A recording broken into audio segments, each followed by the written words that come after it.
welcome everyone all out across America, and we're delighted that you're with us. I think Simone left out one of our big groups, which is Edgewater High School parents up in Orlando. They're having a parent peer group of 12 parents, and of course for informed families, that's always what we're trying to drive home, is creation of parent peer groups so that you could start to have your own set of norms and that you actually know what they are. And so we're really delighted to have Rick Howell with us, who is the Deputy Director at the Florida Center for Prevention Research at Florida State University. And Rick has really, he served as the principal investigator and co-principal investigator on 8 different state and federal grants involving the social norms model and how you use that, how you implement that to reduce substance abuse, alcohol abuse, and sexual violence. And that's been going on at FSU and 38 rural high schools and 21 middle schools around the state. So Rick, we are definitely delighted that you're here. David Vittoria is an MSW, and he is the head of the South Miami Substance Abuse Treatment Center, which is part of Baptist Health of South Florida. And he is on Informed Families Board of Directors. He does our From the Front Line. He tells us all the things that are going on out there that sometimes we don't know about. He's a Miami native, and he is a master's in social work, graduating twice from FIU. As summa cum laude. So David must be smart. So this is a good thing, David. We're really glad you're with us. And he also serves on the board at MAD. So MAD's done a really good job at changing social norms, I think. And with that said, I think, Rick, because we don't want to take any more time away from your presentation about the social norms model.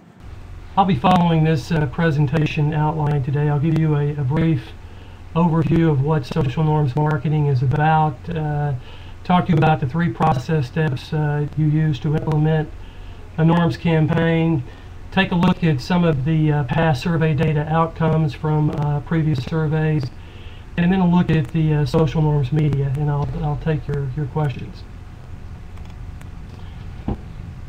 So just a bit about what we do. I am with the Florida Center for Prevention Research at FSU, the Deputy Director, and we're under the Institute of Science and Public Affairs.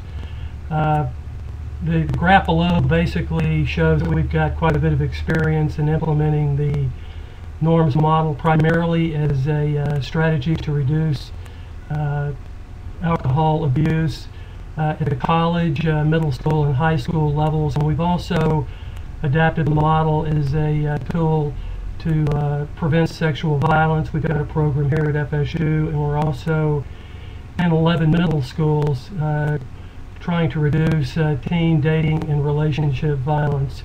So we've been doing this for a long time, for 13 years at FSU. We've learned along the way, and I would say that by and large, we have had much success with the project. So what is social norms marketing? I've given you a brief definition at the top. Basically, at the end of the day, it's a media campaign targeting a particular audience, whether it's middle school students, high school students, college students, to promote that target population's true, accurate, and healthy norms with respect to alcohol use.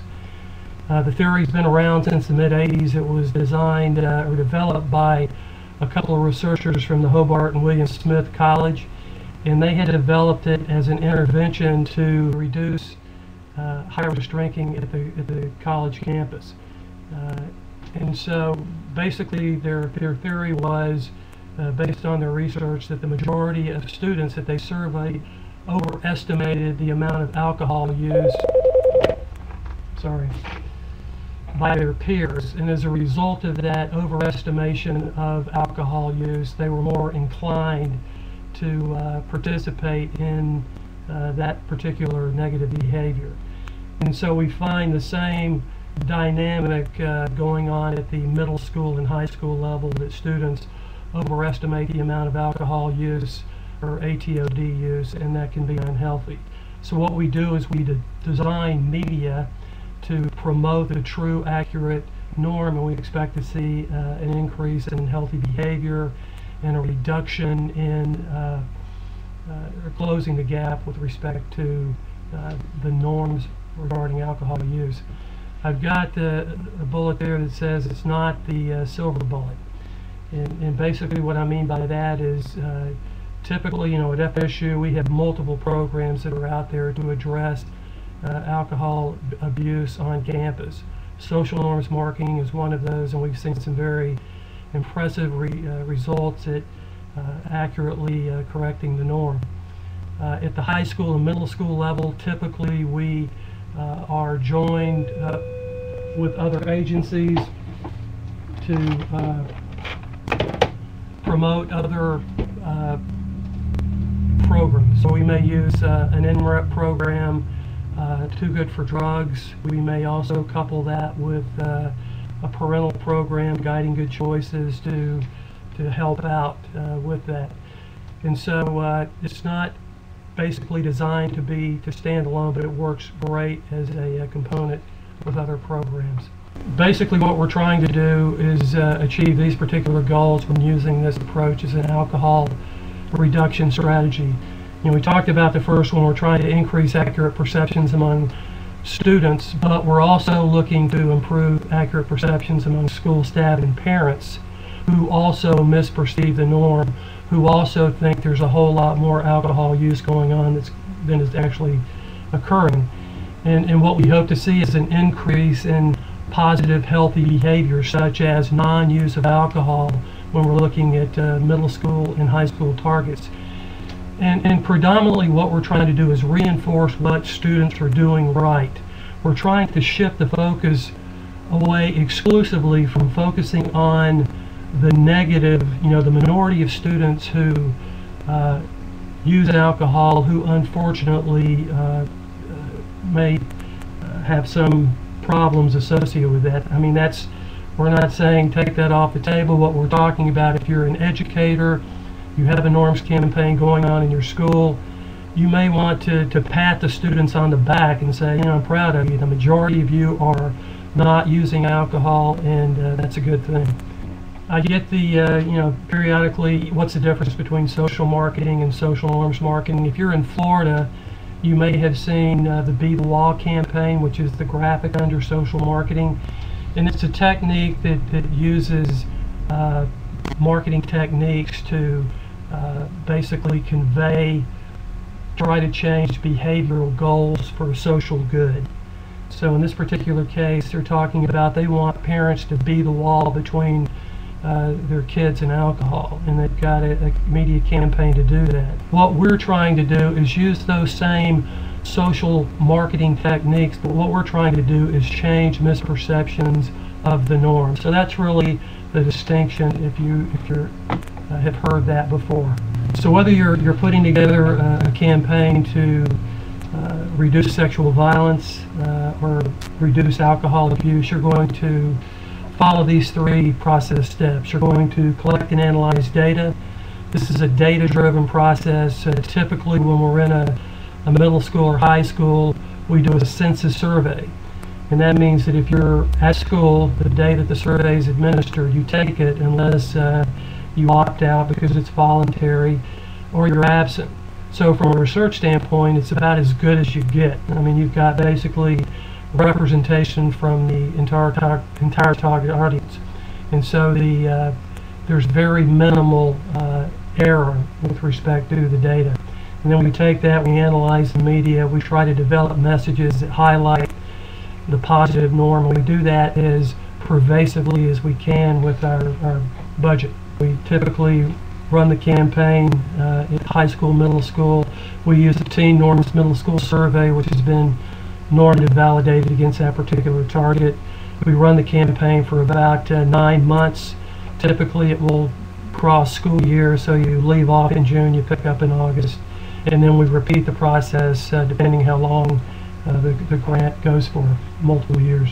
This is an excerpt from the Teen Norms Middle School Survey, and here we're looking at 30-day prevalence use. I know it's probably kind of hard to read, but one of the questions would read, during the past 30 days, on how many days did you do the following, have at least one drink of alcohol. So that's the individual self-reported norm. Later in the survey, we'll have a companion question that looks at, during the past 30 days, on how many days do you think a typical student at your school had at least one drink of alcohol. So that's obviously the perceived norm, and we have a battery of questions, companion questions like this, looking at behavioral norms. What do you typically drink when you go out with, hang out with your friends? We look at attitudinal norms, injunctive norms. Do you think it's okay for pressure students to drink alcohol? Do you think it's okay for middle school students to drink alcohol? Do you think it's okay for parents to provide alcohol to middle school students? So we've got, again, a variety of questions in there that look at what the self-reported norm is and what the perceived norm is. Here's an example of what we typically find, and I know we have middle school representatives out there, high school representatives, probably folks from college level. When we look at disparities between the actual norm and perceived norm, this is very typical. So this is a response to that particular question from one of the battery of surveys that we did for one of the cohort groups. In this case, 11% of students said that they had had at least one drink of alcohol in the past 30 days. They perceived that number to be 52%. So what we do is promote through media that the majority of students, 9 out of 10, have not used alcohol in the past 30 days. Again, we're trying to reinforce that positive norm. So if you are in the clear majority that do not drink, this will help with respect to not feeling pressure that you have to participate in order to fit in. You're in the majority, so we're hoping to cut down on that with these particular messages. And this is just a look at a combined sample over 3 years, where we conducted a survey at T1, which is baseline. You fast forward to T3, that's the third iteration of the survey, and you can see where we have had an impact on correcting, improving behavior with the self-reported norms, but also improving perceived norms. And when you're in social norms marketing, that is really what we're trying to impact. When we're able to close that gap with between the actual and perceived norms, we will see an increase in more healthy behaviors with respect to the norm. So again, this may be a little hard to see, but this is pretty representative of the campaigns that we have initiated. I like to say this is a marathon, it's not a sprint. In order to achieve results with this particular model, it needs to be as long-term as you can make it. Having a program for 1 year really probably will not pay large dividends. This one went for 3 years, and we had some good results, and we have had other, very good results here at FSU. We've been doing it for 13 years. Are parents important? Absolutely. I mean, this slide, I think, says a lot. This is another question from the Teen Norm survey. It asks students to rank sources of believability about alcohol information from somewhat believable to very believable. And in this particular case, parents are number 1 at T1 at baseline and T2. Above police, health professionals, teachers, and counselors. So if you're a parent, if you're a teacher in the school, students listen to you, or your kids listen to you. They may not always appear to do so, but this represents that parents play a very active role in what their kids think and what their kids do with respect to purveying information, accurate information about alcohol use. And we do the process step 3, conduct a targeted media campaign. This is just an example of a campaign we've done, used in the past at the middle school level. Because we're in a middle school as opposed to being at FSU, this is a pretty good media mix. 8 posters over a 9-month period, 3 banners, 8 by 3 foot banners. These vinyl floor graphics that go down in high traffic areas. If you're a student, you're going to see these repetitively because we've got pretty much of a captive audience. And what we find is, in order to make a cognitive difference, for them to understand, interpret, and relay this, it's it takes about eight views of the message to have an impact. So we also monitor that with our survey data to see if we've got the right mix, if it's working. At the college level, it's a different story. These guys are inundated daily with media, and so it takes a more concerted effort, costs a lot more money in order to achieve the desired outcome. Thank you, Rick. That was really very informative, and we're so glad that you do that research. And I guess, as I've said to everyone, Informed Families' forte, I think, is taking research and getting it out to real people and getting them to do something with it. And so we'll talk about that some more. But David, of course, being on the front line in the treatment area, David, what jumped out at you on this presentation? Yeah, a couple things. Thank you, Peggy, and thank you, Rick. Thank you for the phenomenal work you're doing. And Peggy, I think you hit it on the head. This is fantastic information. This is a lot for us to take in. What do we do with that information? So a couple things really stood out to me.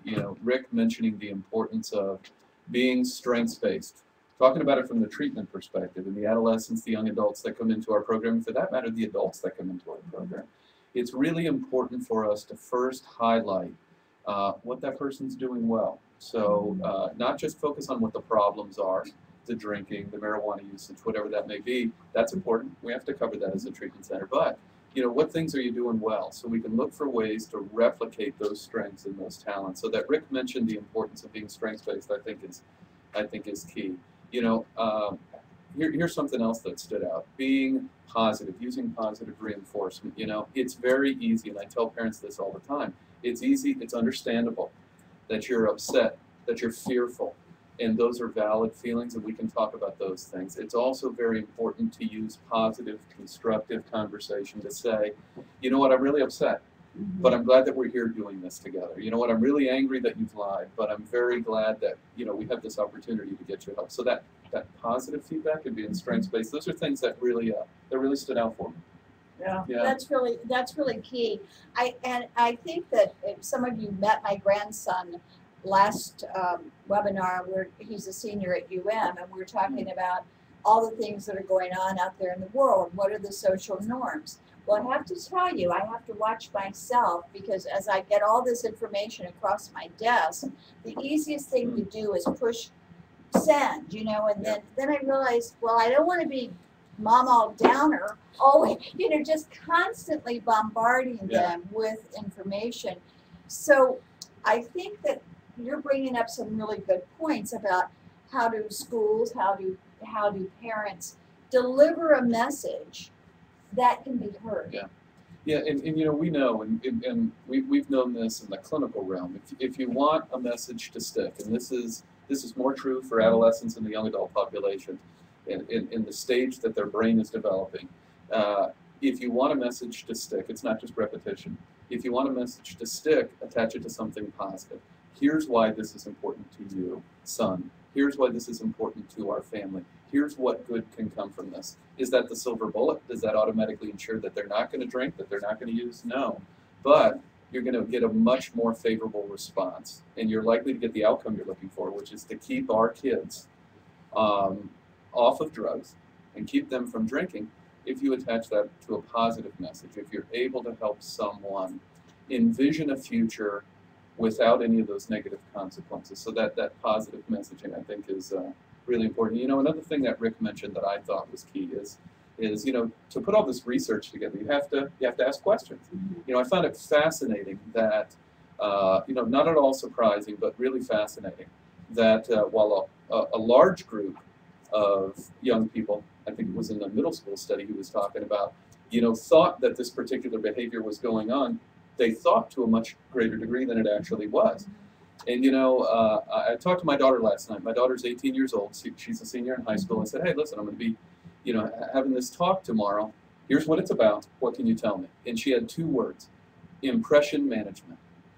She said, that is what life is about in high school today. And she was, we probably could have had her here. She'd have done a much better job than me at talking about some of this stuff. Next time we'll invite Lauren. Okay. You know, but she actually walked me through, you know, and you talk about the virtual space and whatnot. She walked me through what it was like when it was pretty much only Facebook. And her friends posting where they were, what they were doing, and who they were with. And said, you people use Facebook now, the young adults use Facebook. Of course they do, hundreds of millions of them. But now it's Instagram. Right. And now, more than it just being, here's who I'm with, this is where we're at, and here's what we're doing, it's just a picture. And so friends of hers, acquaintances in the school, are just putting a picture out to tell a story, right? And a lot of these youngsters are finding that there's a lot of pressure to live up to that image. So some of them are putting a picture out, posing with a bottle of alcohol. They're putting a picture out, posing with people who might be using, and creating that impression out there that this is what it takes to be popular. But you know, she told me about how many of those acquaintances are posting those pictures with whipped cream flavored vodka and chocolate. They're not even drinking. But they have come to believe that to manage their brand, they need to put these images out. And you know, that's just fascinating to me. You know, the more things kind of change, the more they stay the same. So do we have communication issues with our youth? And is it important that parents and their kids be engaged? Sure, but the way kids are communicating with each other now, and the challenges that we as parents and concerned members of the community have, you know, to engage with our kids and understand all that they're having to do to manage these impressions, I think that's key. That's a very big thing, because the technology is changing so rapidly and everyone is connected to everyone else. So the social norms it's spreading. It's like an epidemic. I mean, it's so quick. It's just with that push of the button. And of course, then we're always outgunned by big advertising and all the markets that they have. And when you think about the social norms they promote, and as we talked last time, it's about fun. Yeah. Now tell me, who doesn't want to have fun? I mean, so I think that it's important for us to think about how we deliver our message in a way so it's not so preachy, that it's more fun, that they get to participate, and that we involve them in that. Yes. And probably one of the most successful campaigns was the Truth campaign on tobacco. And what they did, besides doing the very things that Rick has talked about, they had a whole army of kids who were part of it. Sure. So that is the question I have to all of us in this field. How do we make them part of helping us deliver the message? Because that's what we need. Yeah. We need that. Well, that's such a great point. And you know, Rick mentioned, you know, the all-important message of, hey, you know, kids listen to their parents and kids listen to teachers, and really emphasize the need for us to keep spreading that message because our kids are listening. Well, you know, our kids are listening to other kids. So I think you're asking a good question, which is, you know, how do we get momentum going the other direction and get a positive message into various peer groups and schools so that they're hearing this message from their friends? You know, one of the things that we stress at the Addiction Treatment Center with all populations is the importance of all of our clients getting together in a safe, sober recovery environment, not to listen to somebody like me lecture on something or give them information, but to get them together to talk about life without drinking, to talk about life without drugs, because that message amongst all of them, they know it best. They know it best. So rather than having one of us go in and preach it, much more important just to lay the groundwork and create that space for kids to share with each other. And you know, I also learned from my daughter, because she's got a great group of friends, I'm proud to say. And you know, she mentions that they'll end up in conversations together, 3 of them, 4 or 5 of them at a time, and use that opportunity just to reinforce positive messages. Oh, did you see that so-and-so posed with that? Well, I'm glad we're not doing that.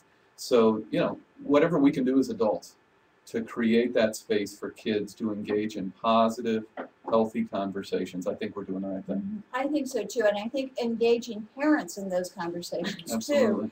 But here is something David and I were talking about this right before we started. Peers, you do listen to other parents, other peers. Sometimes your peer group is just flat wrong on accurate information. So, because they'll say things like, this is a perfect example, well, my children are totally influenced by their peer group. Yes, to a degree, but you're still more powerful. So we have to deliver the truthful, powerful message that sometimes goes against what we think. I love this little quote that someone said to me. There's what you think, there's what you know, and there's what you can prove. And there are lots of things that we can prove, like parents are more influential than peers. We can prove that, but you have to believe it. If you don't believe it, then you say, oh, well, you know, there's nothing I can do. But then you become influential so they can hear you. Sure. Well, that's a whole trick in and of itself. And when we talk about that social norm, one of the things I want to mention to you, just to give you a good example of something out there going on, in Florida, they've done a poll that says, you know, do you support medical marijuana? Well, 70% of people said yes, but they don't support legalization. So, you know, when you look at how people win things, they win things by perception. They win things by emotion. And so when you think about kids and drinking and alcohol and all of those things, it's all about emotion. Absolutely. So how do you get that piece in there? So we've got good information, we've got the right data, right? How do we share it? How do you do the best you can to ensure it's going to stick? Yes. All right. So here's how we do it on the treatment side. And it's not just the treatment side, because we're not just a treatment center. We act as advocates. We teach recovery and prevention. And so number one, it's about getting all the stakeholders connected to a positive message, right? So whether that's parents that are sitting in my office or coming into family group, or it's about getting, let's say, parents connected to a positive message. We want to get information to parents, right? We know the kids are listening to their parents, so how do we get it to the parents?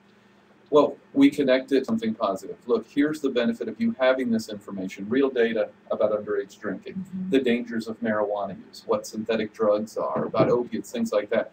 Here's the positive in you having that information. Because a lot of parents think it's obvious.